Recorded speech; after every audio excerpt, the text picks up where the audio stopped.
Өглөөний мэнд Toyota хотод Nagaяваас цаг орчим явж ирэх газар юм байна. Коромо гэж хот байжгаад Toyota компани нэртэй болоод 59 онд нэрээ Toyota гэж нэрлсэн юм. Toyota гэж чинь нөгөө хүний нэр шүү дээ. Тэр Toyota машин үйлдвэрлэсэн тэр хүний авог. Тэгээд 500 мянган орчим хүнтэй Япончин хүн ам тасралтгүй буураад дахад цорын ганц үсэж байгаа. Сүлээд үссэн бат юм да. Шийдэж байгаа.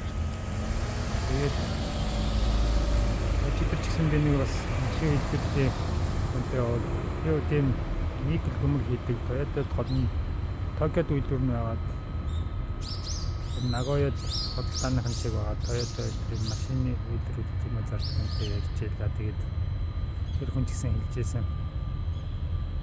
Бидээ цахилгаан машин бол орж ирнэ. Гэхдээ цахилгаан машины чинь нөө цэнэглэх тийм станцууд нөө бензин колон гэдэг шиг станцууд хэрэгтэй.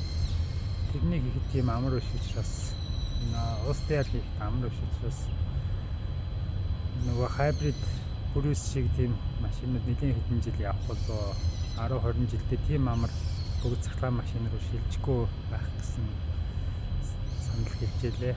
Тэгээд тэр хайбрид машин хэвээр яах юм бол Toyota тэгээд Японы компаниуд машин үйлдвэрлэл энэ ч одоо эдийн засгийн бас нэг гол салбар учраас ямар аюу үйлдвэрний бод эдийн засгт том хөрөл очихгүй болов гэсэн таамаг хэлж байсан.